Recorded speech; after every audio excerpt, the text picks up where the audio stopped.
అందరికీ నమస్కారం. కథా పుస్తకంకి స్వాగతం.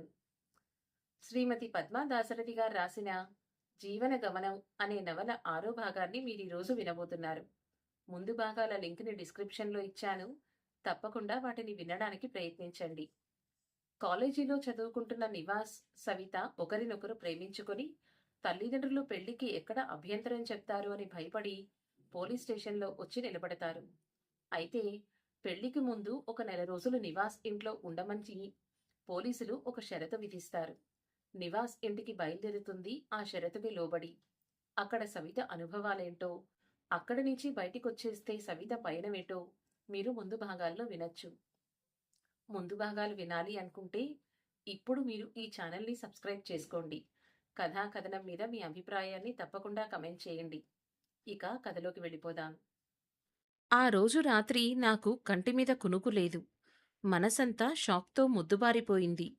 కాలేజ్ క్యాంపస్‌లోనూ, లైబ్రరీలోనూ, స్పోర్ట్స్ గ్రౌండ్‌లోనూ, చివరికి కాఫీ షాప్‌లో కూడా తను ఎక్కడ ఉంటే అక్కడ ఒక ఛాయాగ్రహంలా నివాస్ తనను వెంబడించింది తన పట్ల ప్రేమతో కాదా? చేతిలో ఒక అందమైన గులాబీ పట్టుకొని తను అతని వేపు చూడగానే తిరిగి ఆ గులాబీని తనకు కనబడకుండా దాచేస్తూ తడబాటుతో బిడియపడిన నివాస్ అమాయకమైన ఆ రూపం ఇంకా తన మనసులో ముద్ర వేసుకునే ఉంది. ఆటపాటల్లోనూ, ఇతర పోటీలలోనూ తను గెలుపొందితే అభినందించటానికి చుట్టూ అనేక మంది స్నేహితులు, క్లాస్మేట్స్ ఉన్నా ఆ గుంపు వెనకాల బిడియంతో, మొహమాటంతో నిలబడి తన చూపుల కోసం ఆరాటపడిన నివాస్ ఇతనేనా? అతని సిగ్గు మొహమాటాలను చూసే కదా తనే ఒక అడుగు ముందుకేసి స్నేహహస్తాన్ని అందించింది. కుల నిర్మూలన సంఘం మీటింగుల్లో తను అనర్గళంగా మాట్లాడుతుంటే తన్మయత్వంగా ఎడతెగకుండా చప్పట్లు కొట్టిన నివాస్ మనసులో ఇంత కుటిలత్వం ఉందా? మీరు ఆకాశంలో చందమామ సవిత గారు. మీ చూపు వెన్నెల కిరణం వలె నా మీద ప్రసరిస్తే చాలు. నన్ను నేను ఎంతో అదృష్టవంతుడిగా భావించుకుంటాను. చంద్రకిరణాల స్పర్శ మాత్రంతోనే కదా కలువలు వికసించేది అని కవిత్వం చెప్పిన నివాస్ అసలు ఇతనేనా? అయినా మా ఇద్దరికీ ఏం తక్కువని? ఇద్దరం మంచి చదువే చదువుతున్నాం. అందులోనూ తను కాలేజ్ టాపర్. మంచి కంపెనీలో ఆకర్షణీయమైన ప్యాకేజీతో ఆఫర్ కూడా రెడీగా ఉంది. చదువులో నివాస్ అంత బ్రైట్ కాదు. అది తనకు తెలిసినా అతను మంచి ఉద్యోగంలో సెటిల్ అయ్యే వరకు తను సపోర్ట్ చెయ్యదా? ఆ తరువాత అతని కుటుంబ బాధ్యతలన్నీ తమ ఇద్దరివే అని చాలాసార్లు చెప్పింది కదా! ఇంత కుటిలమైన మనసా నివాస్‌ది? సులోచనమ్మ దృష్టి నా మీదనే ఉండడం గమనించాను. ఇంతకీ ఈ సులోచనమ్మని తను నమ్మవచ్చా? ఆమె విషయంలో తను మళ్ళీ పొరపాటు చేయడం లేదు కదా! అనుకునేసరికి నాకు గుండె జల్లుమంది. నా మనసులోని భయం గ్రహించినట్టు తను పడుకున్న చోటు నుంచి సులోచనమ్మ తన కుడి చేతిని తన గుండెల మీద వేసుకుని, నీకు నేనున్నాను అని సైగ చేయడం కనపడింది. మనసుకి ఎంతో ఉపశమనం కలిగింది. ఎప్పుడెప్పుడు తెల్లవారుతుందో అని ఎదురుచూస్తూ ఉండగానే తెల్లగా తెల్లారింది. తెల్లవారుజామున 4 గంటలకు నాకు సన్నటి కునుకు పట్టింది. కలలో మళ్ళీ అమ్మ. నీకు ఇష్టమైన గుత్తి వంకాయ చేశాన్రా సవి. అన్నం తింటానికి తొందరగా వచ్చెయ్ అని పిలిచింది. కళ్ళు తెరిచి చూసేసరికి ఎదురుగా సులోచనమ్మ నిలబడి ఉంది. నేను కళ్ళు తెరవగానే నీ బట్టల పెట్టె ఒకసారి చూడమ్మీ. ఆ నా కొడుకు నీ పెట్టెలో నుంచి నీ దుడ్డు కొట్టేశానంటా ఉండాడు. అది నిజం అవునేమో, ఓ తూరి చూసుకో బిడ్డా అన్నది ఆవిడ. నాకు నిజమే అనిపించింది. చప్పుడు చేయకుండా లేచి అడుగులో అడుగేసుకుంటూ నా సూట్ కేస్ దగ్గరికి వెళ్ళాను. దానిని తెరిచాను. అందులోని అణువణువు జాగ్రత్తగా గాలించాను. ఉహుం. నేను తెచ్చిన 10,000 రూపాయలు మాయమైపోయాయి. మనసు ఉస్సూరుమంది. ఇప్పుడు ఈ ఊరి నుంచి బయటపడడం ఎలా? ఆలోచిస్తూ ఉండగానే సులోచనమ్మ నా చెయ్యి గట్టిగా పట్టుకుంది. నేను తెప్పరిల్లి తన వైపు చూడగానే సూట్ కేస్ మూసేయమని సైగ చేసింది. నీ ప్యానాలకు అడ్డంగా ముందు నా ప్యానాలుంటాయి బిడ్డా. ఆడు ఎవడైనా సరే, ఎట్టాంటాడైనా సరే, నన్ను సంపే నీ జోలికి రావాల్లా. ఈ సంగతి మతికి బెట్టుకో. ఇంగ నువ్వు లేచి నీ మంచం మింద పొనుకో. నేను రోజూ మాదిరే 5:30కి నిద్రలోంచి లెగిసినట్టు లెగిసి బయటికి బోతాను. నిన్ను లేపడానికి హైమనో సత్యమనో పంపుతాను. నువ్వు మాత్రం నేను ఎట్ట చెప్పమన్నానో అట్టనే చెప్పాలా. ఈ సంగతి మర్చిపోబాక అంటూ తన పక్కపైనుంచి లేచి కూర్చుంది. తను తూర్పు దిక్కుగా నిలబడి తన కంటికి కనబడని దేవుడికి మనసారా మొక్కింది. కలతలతో మనసులు ఎంతగా నిండినా, వ్యధతో వేదనతో మనసు ఎంతగా కుంగిపోయినా కాలం తన పని తను చేసుకుపోతుంది. చూస్తూ ఉండగానే తెల్లారుతోంది. కోళ్ల కొక్కరకోలు వినబడుతున్నాయి. ఇంటి ముందు ఎవరో చీపిరితో బరబరా చిమ్ముతున్న శబ్దాలు వినబడుతున్నాయి. సులోచనమ్మ కూడా నిద్రలేచింది. తన పక్క తీసి మడతపెట్టింది. నా దగ్గరకొచ్చి నా తల నిమిరింది. నేను ఆమె చెయ్యిని గట్టిగా పట్టుకున్నాను. నా చేతిమీద తన చెయ్యి వేసి పట్టుకుంది. తల అడ్డంగా ఊపుతూ ఏం భయపడొద్దు అని సూచించింది. నా తలమీద ఒక్కసారి నిమిరింది. తన చెయ్యి మెల్లగా విడిపించుకుని బయటికి నడిచింది. నేను గది తలుపు తీసుకుని బయటికి వెళ్తున్న సులోచనమ్మ వైపే చూస్తున్నాను. ఈమెను నేను పూర్తిగా నమ్మవచ్చా? ఏదో ఒక స్టేజీలో నన్ను ఈమె కూడా మోసం చేయదు కదా? పరిపరి విధాలుగా ఆలోచించుకుంటూ తిరిగి నా మంచం మీద ముడుచుకుని పడుకున్నాను. ఈరోజు ప్రయాణం వలనో ఏమో ఇల్లంతా రోజూకన్నా కాస్త సందడిగా ఉన్నట్టుంది. ఒక్కోరూ లేచి వారి వారి పనులు చక్కబెట్టుకుంటున్న శబ్దాలు వినబడుతున్నాయి. ఇంతలో నా గది బయట హాల్లో సులోచనమ్మ మాటలు గట్టిగా వినపడినాయి. ఇగో సత్తెమ్మ, నువ్వొయ్యి ఆ బిడ్డను ఇంక లేయమని చెప్పు. ఇంగ అందరూ తానాలు పానాలు పూర్తి చెయ్యాలగదా. అప్పుడే టయం 6:30 అయిపోతా ఉంది అంటోంది సులోచనమ్మ. నా గదివైపు ఎవరో వస్తున్న అడుగుల సవ్వడి. నేను సులోచనమ్మ ఆదేశాల మేరకు నా కడుపులోకి నా మోకాళ్లు దూర్చుకొని ముడుచుకుని పడుకున్నాను. ఇంతలో నా గది తలుపులు తోసుకుంటూ సత్య లోపలికొచ్చింది. నన్ను నిద్రలేపింది. ఇగో వదినెమ్మ, ఇంగలెయ్, మనందరం కామాచ్చమ్మ కోనకు పోవాలగదా. పెద్దమ్మ నిన్ను లేపి తీసుకురమ్మంది అంటున్న సత్య గొంతు ఉత్సాహంగా పలికింది. నేను కళ్ళు తెరవకుండానే కడుపు చేత్తో పట్టుకుని అమ్మా అంటూ మూలిగాను. సత్య కంగారు పడింది. ఇగో నిన్నే, ఏమైంది? మనం గుడికి పోవాలా, ఇంగలేయ్ అంది. కడుపులో బాగా నొప్పిగా ఉంది సత్య, ఏడుపొస్తోంది. ఒక్కసారి పెద్దమ్మను పిలవ్వా ప్లీజ్ అంటూ నొప్పిని పళ్ల బిగువున అణుచుకుంటూ మాట్లాడాను నేను. నా కళ్లలో నీళ్లు జలజలా కారాయి. అది కడుపులో బాధ కాదని, గుండెల్లో బాధ అని ఆ అమ్మాయికి తెలియదుగా. సత్య బిత్తరపోయింది పాపం. ఒక్కసారిగా గదిలోనుంచి బాణంలా దూసుకుపోయింది. ఆయమ్మ ఏడుత్తాంది. కడుపులో నొప్పిగా ఉందంట. పెద్దమ్మ నిన్ను పిలుచుకొని రమ్మనింది అంటూ పెద్ద గొంతుతో సత్య గట్టిగా అరవడం నాకు వినపడుతోంది. వెంటనే సులోచనమ్మ ఆదరాబాదరా నా గదిలోకి ప్రవేశించింది. ఆమెతో పాటే కంగారు పడుతూ రాజమ్మగారు కూడా వచ్చారు. సులోచనమ్మ నా దగ్గరికి 2 అంగల్లో వచ్చినట్టొచ్చింది. నా పక్కనే కూర్చుని ఏమైంది బిడ్డా? జ్వరంగినా తగిలిందా ఏమైంది? అని అడిగింది. రాజమ్మగారు ఆమె వెనకాతలే నిలబడి నా వేపు ఆదుర్దాగా చూస్తున్నారు. నేను తడబడుతూ నాకు నాకు బాగా కడుపులో నొప్పిగా ఉంది. లేచి నిలబడలేకపోతున్నాను అంటూ తిరిగి కడుపు నొప్పితో విలవిలలాడుతున్నట్టు పొట్ట చేత్తో నొక్కుకుంటూ వాలిపోయాను. సులోచనమ్మ నా వేపు చూస్తూ నెలసరి రోజులా బిడ్డా అని మెల్లిగా అడిగింది. నేను అవునని తలూపుతూ పడుకుండిపోయాను. సులోచనమ్మ రాజమ్మ వైపు తిరిగి పాపం బిడ్డికి అంటూ వచ్చిందంటమ్మీ. నువ్వు బొయ్యి ఒక గలాసు ఉడుకునీళ్ళు కాత్త చక్కెరేసి తేబో అని తరిమింది. ఆవిడ పరుగున వంటింట్లోకి పోయింది.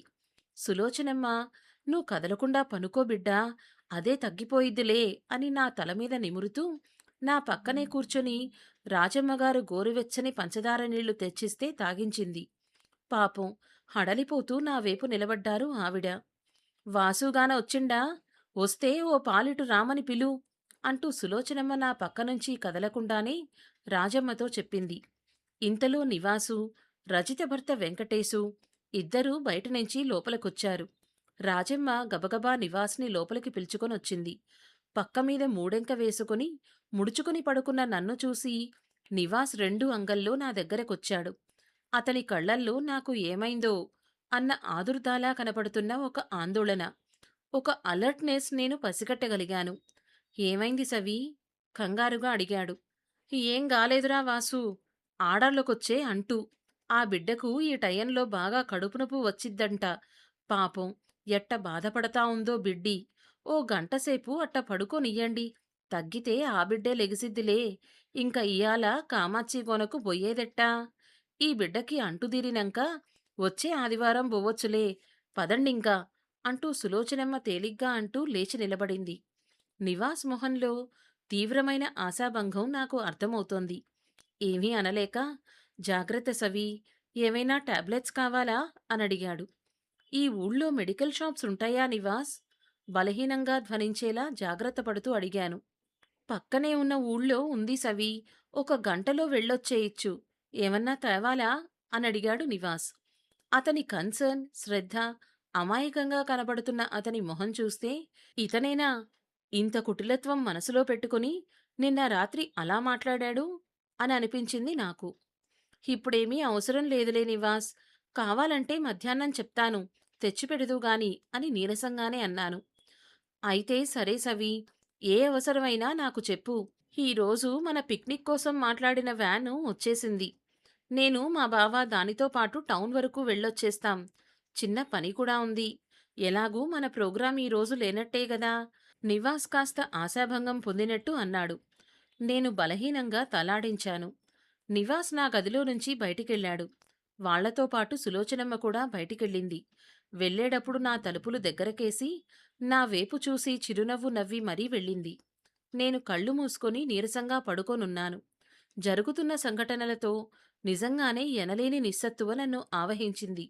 నా పక్కమీద అలా ప్రాణంలేని బొమ్మలా పడుకొనున్నాను. నా పరిస్థితికి నాపై నాకు జాలి వెయ్యలేదు కాని తీవ్రమైన కోపం, అసహ్యం కలిగాయి. నా చదువు, నా తెలివితేటలు కూడా నన్ను ఆదుకోలేకపోతున్నాయే అనే నిస్సహాయతలో నుంచి పుట్టిన కోపమది. ఒక అరగంట తర్వాత నా గది తలుపులు తెరుచుకున్నాయి. ముందు నివాస్ లోపలికి వచ్చి నన్ను ఒక నిమిషం పాటు చూసి తిరిగి వెళ్ళిపోయాడు.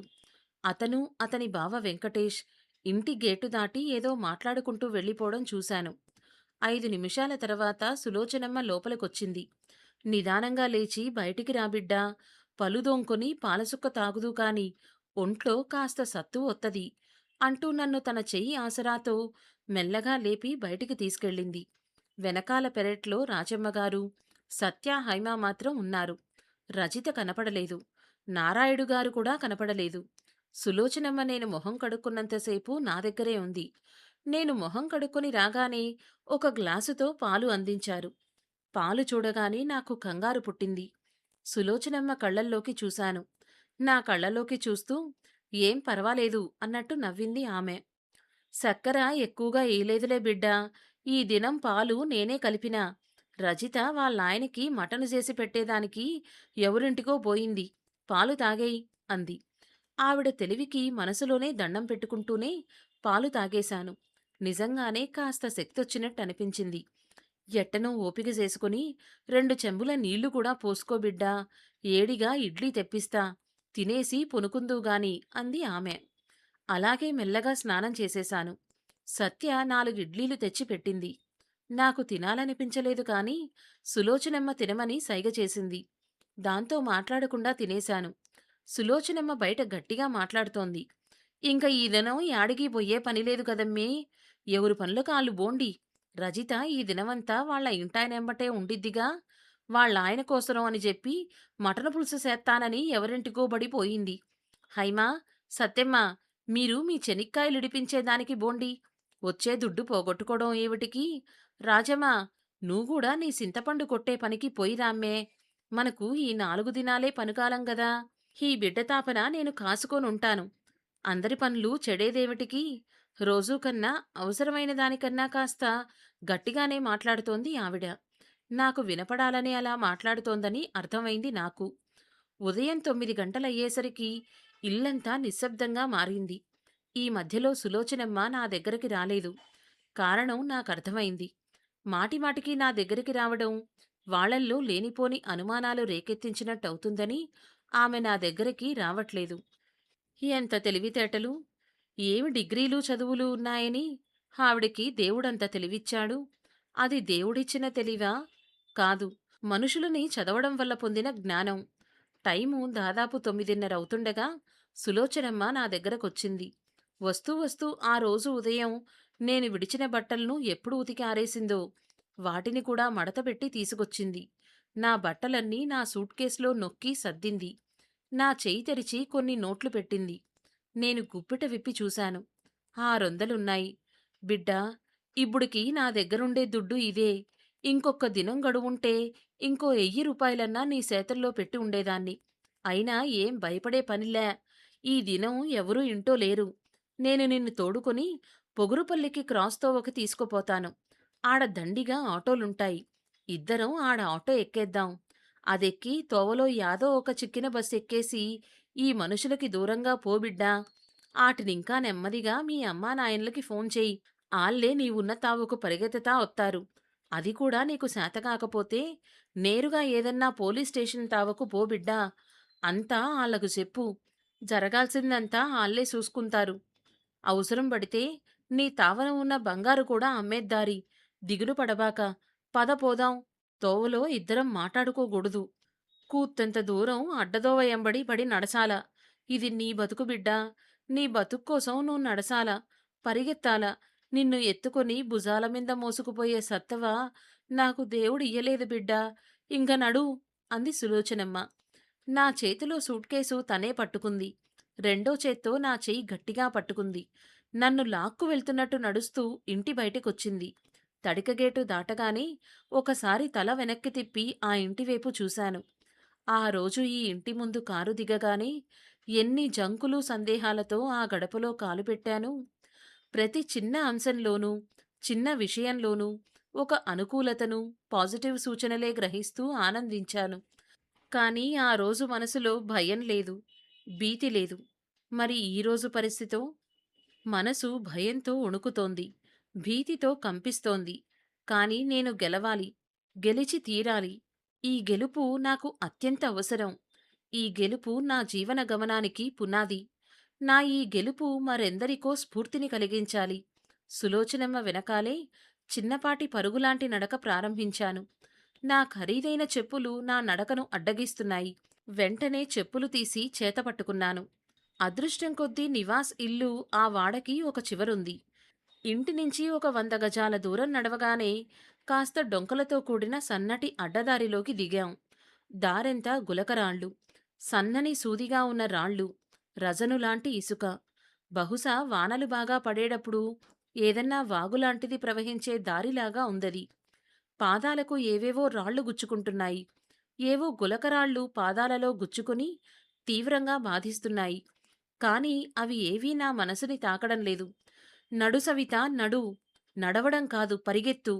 ఈ నయవంచకులకు దూరంగా, వీళ్ల మోసానికి విరుగుడుగా వీరిపై గెలుపు సాధించాలంటే నువ్వు ఈ నడక నడిచి తీరాలి. నీ మానసిక శక్తినంతా నీ పాదాల్లో కేంద్రీకరించుకో. ఈ నడక, ఈ పరుగు నీ గెలుపుకి పునాది. నడవలేను అనే మానసిక దౌర్బల్యం నిన్ను కుంగదీయకూడదు. నువ్వు గెలవాలి. గెలుపే నీ జీవిత ధ్యేయం కావాలి, నడక కాదు. పరుగులతో పొరుగుపల్లి క్రాస్ అనే ప్రదేశానికి చేరాం. దాదాపు 6-7 కిలోమీటర్ల దూరం నడిచి పరిగెత్తి ఉంటాం. మధ్యలో సులోచనమ్మ ఒక్కసారి కూడా నాతో మాట్లాడలేదు. ఏం బిడ్డా, కాళ్ళు నొస్తున్నాయ్యా అని పరామర్శించలేదు. నన్ను ఆ ప్రదేశం నుంచి బయటపడేయడమే తన జీవిత లక్ష్యం వలె సూటిగా, బలంగా అడుగులు వేస్తూ చిన్నపాటి పరుగు వంటి నడక సాగిస్తోంది. నా చెయ్యి పట్టి లాగినట్టు ముందుకి తీసుకెళ్తోంది. పొరుగుపల్లి క్రాస్ చేరాం. అది 3 రోడ్ల కూడలి. మా అదృష్టమో ఏమో కాని ఆ టైముకి అక్కడ ఒకటే ఆటో ఉంది. డ్రైవరు తన సీట్లో బద్ధకంగా వెనక్కు వాలి బీడీ తాగుతున్నాడు. అక్కడ చిన్న చిన్న బడ్డీ కొట్లు 2 కొట్ల దగ్గర మనుషులెవరూ లేరు. ఎవరో ఒకరిద్దరు మాత్రమే టీ తాగుతూ కనపడ్డారు. సులోచనమ్మ ముందు ఆటోలోకి నన్ను తోసి తనూ ఎక్కేసింది. ఆటో పోనీ కొడకా అంది. ఆటోని ముందుకు దూకించాడు డ్రైవరు. ఎక్కడికి అని కూడా అడగకుండా ఆటో ముందుకి దూకించాడు. కొద్దిసేపయ్యాక, ఈ ఆడిబిడ్డ ఎవరవ్వా? యా ఊరి బిడ్డా? ఆసక్తిగా అడిగాడు. మా బంధువుల పిల్లే కొడకా. ఇంతకీ నీది యా ఊరు? అంటూ ఆరాదీసింది సులోచనమ్మ. మాది సొంతూరు సోమందేపల్లి పక్కన కొనతమూరవ్వా. నేను డైలీ ఈ రూట్లోనే ఆటో ఎత్తుంటా. యాడికి పోవాలిప్పుడు అనడిగాడు. ఇంకేడకి కొడకా, టౌను సెంటర్లో దింపేయి. అటునింకా బస్సు ఎక్కి పోవల్లా లౌక్యంగా అంది సులోచనమ్మ. ఆటో మరో 10-15 కిలోమీటర్ల దూరం ప్రయాణించింది. ఆ తర్వాత ఒక మోస్తరుగా ఉన్న బస్తీలోకి ప్రవేశించింది. ఈ ఊర్లో కొన్ని కొన్ని చిన్న షాపులున్నాయి. బార్బర్ షాపులు, చిన్న చిన్న బేకరీలు కనబడుతున్నాయి. ఆటో ఊళ్ళోకి ఎంటరయ్యాక ఒక సెంటర్లో ఆగింది. సులోచనమ్మ ముందు తను దిగి, తర్వాత నన్ను దింపింది. కాలు కింద పెట్టగానే పాదాలు చుర్రుమన్నాయి. కుడి పాదం మరీ భగ్గుమంది. వెంటనే నా పాదాలకి చెప్పుల్లేవు అనే విషయం గుర్తొచ్చింది. కుడి చేతిలో ఉన్న చెప్పులు తీసి వేసుకున్నాను. నా 2 పాదాలు వాచిపోయి ఉండడం వలన నా చెప్పులు నాకు పట్టలేదు. ఆ చెప్పులిప్పుడు నాకు పనికిరావు. సులోచనమ్మ నన్ను ఆ సెంటర్‌లో ఉన్న పెద్ద రావి చెట్టు దగ్గరికి తీసుకెళ్ళింది. ఆ రావి చెట్టు కింద ఉన్న చప్టా మీద నన్ను కూర్చోబెట్టింది. నా చెప్పుల్ని తన చేతిలోకి తీసుకుంది. నేను ఇప్పుడే ఒక్క సిటంలో వత్తానుండు బిడ్డా, నువ్వు భద్రంగా ఈడనే ఉండు అని వెళుతూ వెళుతూ నా చున్నీని నా మొహం మీద పడేట్టుగా కప్పి వెళ్ళింది. నేను నా మొహం ఎవరికీ కనపడకుండా తలొంచుకొని కూర్చున్నాను. సులోచనమ్మ 10 నిమిషాల్లో తిరిగొచ్చింది. ఆమె చేతుల్లో ఒక ప్లాస్టిక్ కవరుంది. ఆ కవరులోంచి ఒక రబ్బరు హవాయి చెప్పుల జత తీసింది. వాటి ధర 100 రూపాయల కన్నా ఎక్కువుండదు. ఆ చెప్పుల జత నా కాళ్ల దగ్గర పెట్టింది. అవ్వేసుకున్నాను. పాదాలకి కాస్త ఉపశమనంగా అనిపించింది. నా పాత చెప్పులు ఆ కవర్లో పెట్టి నా చేతికందించింది. కొత్త చెప్పులు సైజు కోసం నా చెప్పులు వెంట తీసుకెళ్ళిందని అర్థమైంది. ఈ ఊరు నుండి బోయే బస్సులన్నీ ఈ సెంటర్‌లో నిలుపుతారు బిడ్డా. మీ ఊరు పొయ్యేదానికి ఏ ఊరు దగ్గరగా ఉంటుందో, ఆ ఊరు బస్సు చూసుకొని ఎక్కెయి. ఆ ఊరికెళ్ళినంక నీ సేతికున్న ఉంగరం యాదో ఒక అంగిట్లో అమ్మేయి. ఆ దుడ్డు సేతిలో పెట్టుకొని నేరుగా మీ ఊరెళ్ళిపో బిడ్డా. అయినా నేను ఇప్పుడు తిరిగి సోమందేపల్లికి పోను. నేరుగా మా పల్లికి పోతా. ఆడ నా ఇంటి చుట్టుపక్కలంతా నా బంధువులే. నీతో ఇట్టా పరుగులు పెట్టించా బిడ్డా. యామి అనుకోబాక. 4 మాటలు నేరుగా ఆళ్ళ మొఖానే అడిగేసి రావచ్చు. కాని ఆ వాసుగాడు దేనికైనా తెగించినట్టున్నాడు. నీ కాళ్ళు పట్టుకొని నమ్మించినట్టే నటించి నీ మెడలో బొట్టు కట్టేసినా కట్టేస్తాడు. లేకపోతే నలుగురూ కలిసి మనిద్దరి నోళ్ళు నొక్కి అయినా నిన్ను బలవంతరంగా పెళ్లి చేసుకుంటాడేమో అని భయమేసింది బిడ్డా. కన్ను పోయేటంత కాటికెందుకు? టయం మంది గానప్పుడు మనం ఒగోసారి తల వంచుకొని సల్లగా జారుకోవాల. సులోచనమ్మ మాటలకు నాకు కళ్ళల్లో నీళ్లు తిరిగాయి. ఏం చదువుకుందీమె? ఏం ఆస్తులున్నాయి ఈ మనిషికి? గుండె ధైర్యం, నమ్మిన బాధ్యతను సక్రమంగా నిర్వర్తించాలి అనే దృఢ సంకల్పం తప్ప. తనకి 2 చేతులెత్తి నమస్కారం చేశాను. నా చేతులు రెండిటినీ పట్టుకుని ఆప్యాయంగా తన గుండెలకి హత్తుకుంది సులోచనమ్మ. నన్ను పెద్ద దిక్కుగా నమ్మి ఆ వాసుగాడి ఎమ్మట మేకపిల్లలా బడొచ్చినావు బిడ్డా. ఈడు ఇట్టాంటి కుళ్ళు ఆలోచనలు పెట్టుకొని ఉండాడని తెలిస్తే పోలీసుల ముందే ఈని బండారం బయటపెట్టేసి నిన్ను తిట్టి ఇంటికి ఎలబారమని చెప్పుండేదాన్ని. సత్యంగా ఈడు ఇట్టాంటోడని నాకు తెలీలేదు బిడ్డా. నేను మా పల్లికి పోయి దుడ్డు రెడీ చేసుకొని మా వోళ్ళు ఒకరిద్దరిని ఎంబట పెట్టుకొని హైదరాబాదు పోతాను. జరిగిందంతా దొరగారికి చెప్పేసొస్తాను. ఆ నా కొడుకు ఉచ్చబోసుకోవాలా అంటూ రోషంగా అంది సులోచనమ్మ. ఇంతలో దూరంగా దుమ్ము రేపుకుంటూ ఏదో ఎర్ర బస్సు దగ్గరకొచ్చింది. బస్సు దగ్గరికి రాగానే దుమ్ముతో కప్పబడిన ఊరి పేరు కనపడింది. బోర్డు మీద పెనుగొండ అని రాసుంది. సెంటర్ దగ్గర బస్సాగగానే ఒకరినొకరు తోసుకుంటూ ఒక 15 మంది వరకు ఎక్కారు. అందరూ ఎక్కాక నేను నిదానంగా బస్సెక్కేశాను. సులోచనమ్మ కండక్టర్తో మా బిడ్డి కడుపు నొప్పితో బాధపడతా ఉంది సామీ, కాస్త కనిపెట్టుకొనుండండి అని రిక్వెస్ట్ చేసి నా గురించి జాగ్రత్తలు చెప్తోంది. నాకు కళ్ళల్లో నీళ్లు చెంపల మీదుగా కారుతున్నాయి. ఎక్కడిది ఈ అనుబంధం? నా కోసం, నా క్షేమం కోసం, తను ధర్మమని నమ్మిన దానికోసం అయిన వారితో కూడా గొడవలకి దిగింది. వాళ్లతో జీవితకాలపు శత్రుత్వం వహించటానికి కూడా ఆమె వెనకాడలేదు. బస్సు కదిలింది. సులోచనమ్మ బస్సుతో పాటే కాసేపు చిన్న పరుగులు తీసింది. చివరికి బస్సు వేగం పుంజుకోగానే నాకు చేతులు ఊపుతూ తను వెనకబడిపోయింది. నా బస్సు ముందుకి పరుగులు తీసింది. కండక్టరు టికెట్టు కోసం దగ్గరకొచ్చాడు. 100 రూపాయల నోట్లు రెండిచ్చాను. ఛార్జీ ఎంతో నాకు తెలీదు. ఇంకో 100 ఇవ్వమంటాడేమో అని ఊపిరి బిగబెట్టుకుని చూస్తున్నాను. కండక్టరు టికెట్టుతో పాటు 20 రూపాయల చిల్లర కూడా ఇచ్చాడు. హమ్మయ్యా అనుకొని సీటు వెనకకి జారగిలపడ్డాను. అయిపోయినట్టేనా? నేను ఊహించిన బంగారు కల ఏమిటి? కులమతరహిత సమాజం రావాలని, చదువుకున్న ప్రతి ఆడపిల్ల తన కాళ్ల మీద తను నిలబడాలని, అంతో ఇంతో ఉన్న ఆడపిల్లలు ఇలా సామాజికంగా, ఆర్థికంగా వెనకబడి ఉన్నవారిని పెళ్లి చేసుకోవడం ద్వారా సమాజంలో అభివృద్ధి సాధ్యమవుతుందని, ఇవన్నీ వెర్రిమొర్రి ఆలోచనలేనా? కోరలు చాచిన స్వార్థం కూడా మంచితనపు ముసుగు వేసుకుని ఎంత నయవంచనకి సిద్ధపడుతుంది. నివాస్ నైజం ఇటువంటిదా? ఆ నెమ్మదితనం, అమాయకత్వం వెనుక తనను మోసం చేసి అవసరమైతే మెడలు వంచైనా పెళ్లి చేసుకునేంత నీచుడా అతను? మనసు ఆవేశంతో రగిలిపోయింది. ఎంత ధైర్యం! అదే జరిగుంటే తను ఏం చేసుండేది? తన మెడలో తాళి తీసి వాడి మొహాన కొట్టి చెంపలు పగలగొట్టే ధైర్యం తనకు లేదా? ఉంది. కానీ తన మీద ఏదన్నా మత్తుమందు లాంటిది ప్రయోగించి ఏదన్నా అత్యాచారానికి పాల్పడితే ఆ ఆలోచన కూడా వాడి మనసులో ఉండుంటే? నా గుండె భయంతో జల్లుమంది. మనసంతా దిగులుతో నిండిపోయింది. సడన్‌గా నా కళ్ళ ముందు అమ్మ రూపం కదలాడింది. మొదటిసారిగా తను నివాస్ గురించి అమ్మానాన్నలకు చెప్పినప్పుడు వాళ్ళు నివాస్ కులం ఏంటి అని మొదటిగా ప్రశ్న అడగలేదు. అతనేం చదువుతున్నాడు? ఎలా చదువుతాడు? అతని పేరెంట్స్ ఏం చేస్తారు? ఏ ఊరు వాళ్ళు? ఇవన్నీ మెల్లగా అడిగారు. తనే మాటలతో వాళ్ళ కులం గురించి చెప్పింది. వాళ్ళ నోటి వెంట ఒక్క అభ్యంతరకరమైన మాటగాని రాలేదు. నిందావాక్యం కానీ రాలేదు. నాన్న కాసేపు ఆలోచనలో పడినట్టు ఆలోచిస్తూ ఉండిపోయారు. అమ్మ కళ్ళల్లో సన్నటి నీటిపొర కదలాడినా ఏడిచి రాగాలు తీయలేదు. శాపనార్థాలు పెట్టలేదు. నాన్న నోటి వెంట ఒక్కటే మాటొచ్చింది. ఈ కులాలు మతాలు పట్ల నాకు కూడా పెద్ద అభ్యంతరం లేదు సవి. అతని లేమితనం పట్ల కూడా నాకు అభ్యంతరం లేదు. కాని ఆ మనిషి ఎలాంటివాడో మనకి కాదు కాదు నీకు తెలియాలి. అందుకే మీ చదువులు పూర్తయ్యి మీ ఇద్దరూ మీ కాళ్ల మీద నిలబడే వరకు ఆగండి. దయచేసి ఈ ఒక్క విషయంలో నా మాట మన్నించు అంటున్నారు నాన్న.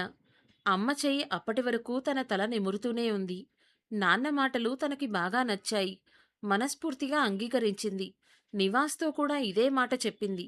మా అమ్మానాన్నలు మన పెళ్లికి ఒప్పుకున్నారు నివాస్. మన చదువులై ఉద్యోగాల్లో చేరగానే మనిద్దరికీ పెళ్లి చేసేస్తారు అని తను అంత సంతోషంగా చెప్పినా నివాస్ మొహంలో సంతోషం లేదు. కళకళలాడలేదు. అవును సవి. కానీ సంవత్సర కాలం అంటే చాలా పొడవైంది. ఏదో ఏమైనా జరగచ్చు. ఎవరైనా నీ మనసు మార్చచ్చు. లేదా నువ్వే మారిపోవచ్చు. నాకెందుకో ఇది అయ్యే పని కాదనిపిస్తోంది సవి. అయినా పరవాలేదు.